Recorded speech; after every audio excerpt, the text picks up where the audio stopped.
नमस्कार, बुलेटिन में आपका स्वागत है। मैं हूं आपके साथ आशा सरमाल। चलिए शुरुआत करते हैं बुलेटिन की। माघ पूर्णिमा पर स्नान और दान का महत्व माना जाता है और इसे व्यक्तियों के लिए काफी अहम माना जाता है। इससे व्यक्ति के सभी पाप मिट जाते हैं और इस दिन पितरों का श्राद्ध और गरीब व्यक्तियों को दान देना चाहिए। मान्यता है कि माघ महीने में देवता पृथ्वी पर आकर मनुष्य रूप में स्नान, दान और जप करते हैं और 800 साल पुराने शिव मंदिर में 200 साल से माघी पूर्णिमा के दिन ये मेला लगता है। बेमेतरा जिले के जो साजा ब्लॉक है, वहां पर ग्राम दही मही गांव में 800 साल पुराना ये शिव मंदिर है, जहां हजारों की संख्या में श्रद्धालु आते हैं। शंकर भगवान की ये मेला लगभग 200 से 250 साल से चल रहा है। यहाँ लोगों की मनोकामनाएं वो पूर्ण होती है। ये भगवान शिव पहले एक झाड़ था यहाँ पे और उसके नज़दीक पे ये गांव लोगों को दिखाई पड़ा, तो इसकी मान्यता फिर जो मन में जो करते थे उनका फल मिलते गया। इस प्रकार से मेला प्रसारित होते लगा और इसके थोड़ी दूर नदी के किनारे में एक नर्मदा है और उसका थोड़ी दूर में जो दो नदियों का संगम, ऐसा ये मेला लगने लगा और एक तीर्थ रूप में प्रचलित हो गया। यहाँ जो भी अपने मनोकामना लेकर के आते हैं उनको उसका फल प्राप्त मिलता है। और यहाँ ऐसी माघी पुण्य है, महाशिवरात्रि मेला है, इसमें विशेष रूप से इनका पर्व मनाया जाता है और यहाँ बहुत भक्त लोग आते हैं, जाते हैं और अपनी मन इच्छा प्राप्त करते हैं। तो राजनांदगांव जिले के विभिन्न स्कूलों के मध्याह्न भोजन व्यवस्था हेतु खरीदने गए लगभग 1 करोड़ के बर्तन में घोटाले का मामला सामने आया है। राजनांदगांव में शिक्षा विभाग में लगभग 1 करोड़ रुपए के बर्तन घोटाले का मामला यहां सामने आया। तो कोरोना काल के दौरान शिक्षा विभाग द्वारा महासमुंद की एक निजी कंपनी में जो मेसर्स हैं क्रिस्टल इंडिया इंडस्ट्रीज के माध्यम से ही भोजन हेतु बर्तन की किलो हिसाब से ही यहां 74,55,000 रुपए की खरीदी की गई। शिक्षा विभाग द्वारा खैरागढ़ में 151 प्राथमिक एवं मिडिल स्कूल, अंबागढ़ चौकी के 183 स्कूल और राखुई खरदान के 157 स्कूल और छुरिया के 186, डोंगरगढ़ में 134 और डोंगर गांव में 67 स्कूल और मानपुर में 246 स्कूल, मोहल्ला में 249 स्कूल जो है, राजनंदा में 118 स्कूल सहित जिले के कुल 1491 प्राथमिक और मिडिल स्कूलों के लिए ये मध्याह्न भोजन बनाने के लिए बर्तनों की खरीदी यहां पर की गई थी, जिसमें ये पूरा मामला सामने आया। इस पर पूरी तरह से कार्रवाई की जा रही है।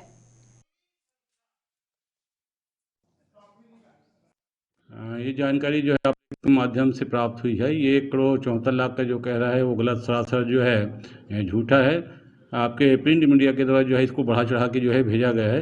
वास्तव में जो है शासन के द्वारा 74,55,000 का आवंटन आया था और शासन के निर्देश में जो है तत्कालीन जिला शिक्षा अधिकारी के द्वारा जो है 10/1/2020 को CSIDC के मापदंड के आधार पर प्राथमिक एवं माध्यमिक शालाओं के लिए जो है रिप्लेसमेंट हेतु बर्तन की क्रय कार्यवाही की गई थी।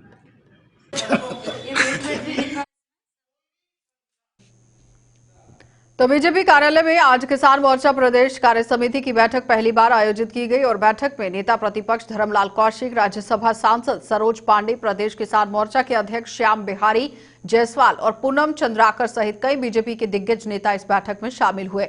बैठक के बाद नेता प्रतिपक्ष धर्मलाल कौशिक ने बताया कि किसान मोर्चा लगातार किसानों के हित में काम कर रहा है, लेकिन यहां की सरकार किसानों के साथ छलावा कर रही है और किसानों की क्या कुछ यहां पर स्थिति है हर कोई जानता है। आगामी आने वाले समय में राज्य सरकार को किसान मुद्दे को लेकर रणनीति तैयार यहां पर करनी होगी और वो की भी जा रही है। जी, किसान मोर्चा के गठन होने के पश्चात में ये प्रथम कार्य समिति है और बड़े जोश और उत्साह के साथ में कार्यकर्ता इस कार्य समिति का आयोजन किए हैं। वास्तविक में जो छत्तीसगढ़ का प्रदेश है वो किसानों का प्रदेश है। भारतीय जनता पार्टी लगातार इस दिशा में किसानों के लिए काम की है और हमारे मोर्चा न केवल यहाँ बल्कि पूरे प्रदेश से कार्यकर्ता आए हुए हैं।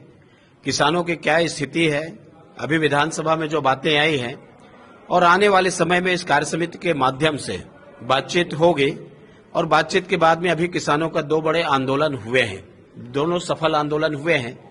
आगे आगामी कार्य योजना कार्य समिति अभी बैठेगी और कार्य समिति बैठ करके आगामी कार्य योजना भी बनाएगी कि किसानों के हित में और क्या किया जा सकता है और इस सरकार के द्वारा जिस प्रकार से तो सार्वजनिक संपत्तियों की निजीकरण को लेकर एक बार फिर से छत्तीसगढ़ की सियासत में उबाल आ गया है। राज्य के पूर्व मुख्यमंत्री ने रमन सिंह ने ये ट्वीट कर जहां वर्तमान भूपेश सरकार पर सवाल उठाए, तो वहीं कांग्रेस ने पलटवार करते हुए केंद्र की मोदी सरकार को पूंजीपतियों की सरकार बताया। इस पर रिपोर्ट देख लीजिए। छत्तीसगढ़ के पूर्व सीएम डॉक्टर रमन सिंह ने प्रदेश की कांग्रेस सरकार पर निजीकरण को लेकर दोहरा मापदंड अपनाने का आरोप लगाया।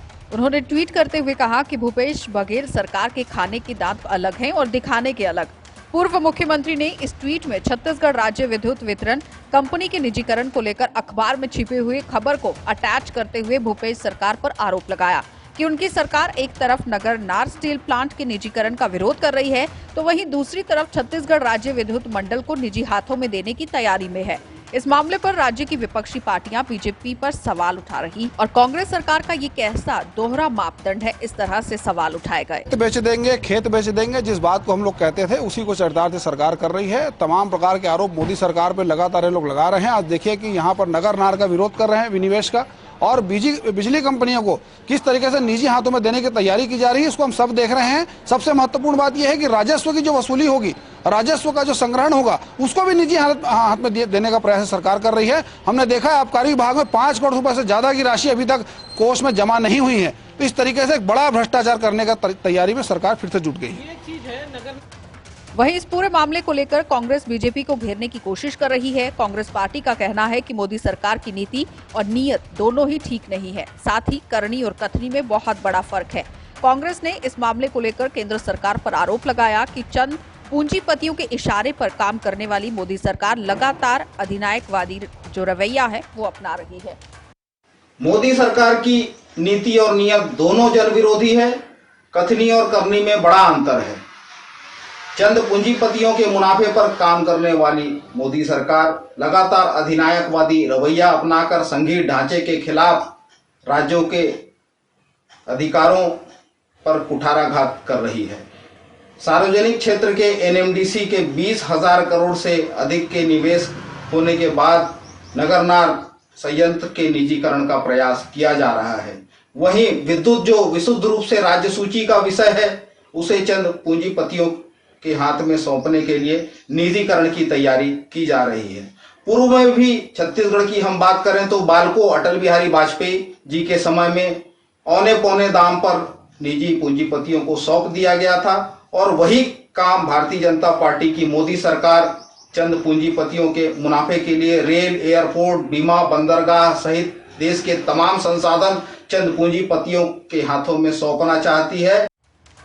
इस बात में कोई दो राय नहीं है कि मोदी सरकार लगातार निजीकरण को बढ़ावा दे रही है, तो देश के बड़े बड़े सार्वजनिक उद्योग धंधे हो या फिर एयरपोर्ट या फिर रक्षा विभाग, सभी का निजीकरण किया जा रहा है। यहाँ तक कि रेलवे स्टेशन से लेकर लाल किला तक बेचे जा रहे हैं। तो ऐसे में छत्तीसगढ़ की भूपेश सरकार पर बीजेपी का जो आरोप लगाना है वो बेबुनियाद और बेतुका है।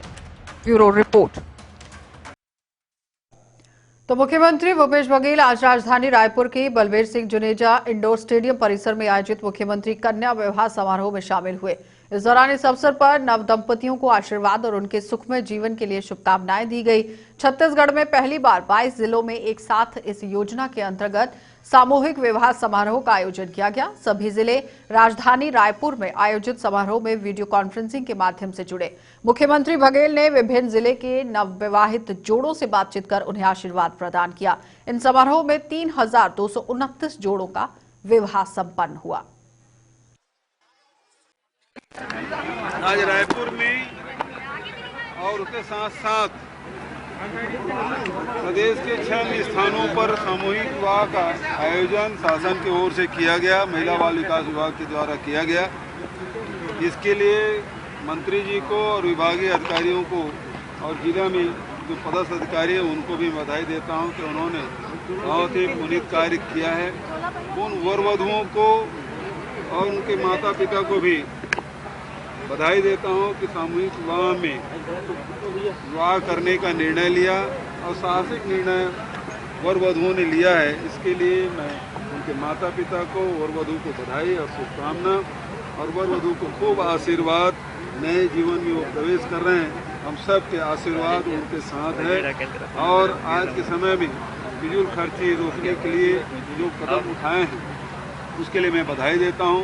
साथ ही शासन की ओर से प्रत्येक जोड़ी को 25,000 रुपये राशि देने का फैसला किया गया। पहले केवल 15,000 दिया जाता था, 25,000 रुपया सभी जोड़ी को दिया जाएगा और उसमें लगभग 2376 जोड़ों ने आज नए जीवन में प्रवेश करने का निर्णय लिया है। तो छत्तीसगढ़ की प्रयाग धार्मिक नगरी रांची में आज 27 फरवरी से माघी पूर्णिमा मेला जो है वो आयोजित किया गया और इस आयोजन में प्रतिवर्ष की भांति इस वर्ष भी यहां पर आयोजन हो चुका है। माघी पूर्णिमा के अवसर पर स्नान का विशेष महत्व रहता है, जिसे लेकर हजारों की संख्या में क्षेत्र एवं प्रदेश के विभिन्न जिलों के जो श्रद्धालु हैं वो आज महानदी, सोडूर नदी, पैरी नदी के त्रिवेणी संगम में शाही स्नान में डुबकी लगाते हैं और आज शाम राजीव माघी पूर्णिमा मेला यहां पर आयोजित होता है, जिसमें भारी तादाद में श्रद्धालु पहुंचते हैं और प्रशासन की तरफ से भी कड़े इंतजाम यहां पर किए गए।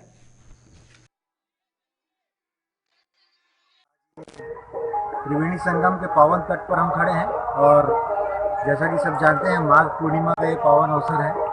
भगवान श्री राजीव लोचन सरकार जी का ये प्रागट्य उत्सव है और दूर क्षेत्रों से यहाँ पर श्रद्धालुजन आज यहाँ पर दर्शन के लिए पहुँचे हैं। भगवान कुलेश्वरनाथ महादेव के मंदिर में भी विशाल जनसमूह हमें दिखाई दे रही है और राजीव लोचन भगवान का भी अभी जो मंगला आरती है वो अभी पूर्ण हुआ है और वहाँ पर भी सैकड़ों हजारों की संख्या में दर्शक वहाँ मौजूद हैं। पश्चिम बंगाल विधानसभा चुनाव 8 चरणों में संपन्न होने जा रहे हैं। वहीं 8 चरणों में चुनाव को लेकर कई नेता सवाल खड़े कर रहे हैं। इस मामले को लेकर मुख्यमंत्री भूपेश बघेल ने कहा कि पश्चिम बंगाल में 8 चरणों में चुनाव संपन्न होने जा रहे हैं और इस घोषणा को लेकर काफी लोग नाराज हैं, लेकिन ईवीएम की जो बात उस पर लगातार उंगलियां उठती हुई दिख रही हैं। ईवीएम के लोग विश्वास जो है वो करते हुए नजर नहीं आ रहे हैं। कहने का तात्पर्य यह है कि ईवीएम मशीन पर पूरी तरह से लोग अपना विश्वास नहीं रख रहे हैं। पश्चिम बंगाल में एक बड़ी रैली का भी आयोजन यहां कांग्रेस करने जा रही है, जिसमें शामिल होने के लिए पश्चिम बंगाल नेता जो है वो पहुंचने जा रहे हैं। आसाम में 3 चरण में है, बचत 3 राज्यों में एक ही चरण में होगा, लेकिन पश्चिम बंगाल में 8 चरण में चुनाव किए जा रहे हैं। निर्वाचन आयोग का ये फैसला, बहुत लोग इससे संतुष्ट नहीं है, लेकिन ईवीएम की जो बात है उस पर लगातार उंगली उठती रही है। वो आज भी लोग उस पर विश्वास नहीं कर रहे हैं। तो जिले के कृषि उपज मंडी परिसर में मुख्यमंत्री कन्या सामूहिक विवाह कार्यक्रम का आयोजन किया गया, जिसमें तीनों ब्लॉक के लगभग 95 जोड़ों का विवाह रीति रिवाजों के साथ यहां पर संपन्न हुआ। इस अवसर पर अतिथियों व नव दंपतियों को आशीर्वाद देते हुए उनके उज्जवल भविष्य की कामना की गई और इस अवसर पर महिला बाल विकास के जिला कार्यक्रम अधिकारी भी राजेंद्र कश्यप वहां पर पहुंचे हुए थे, जिन्होंने बताया कि सामूहिक विवाह के लिए 105 आवेदन यहां पर किए गए थे। मुख्यमंत्री कन्या पूरे छत्तीसगढ़ में आज सामूहिक विवाह का कार्यक्रम आयोजित है और इसी निर्देशानुसार मंडी जिले में भी कार्यक्रम का आयोजन किया गया है।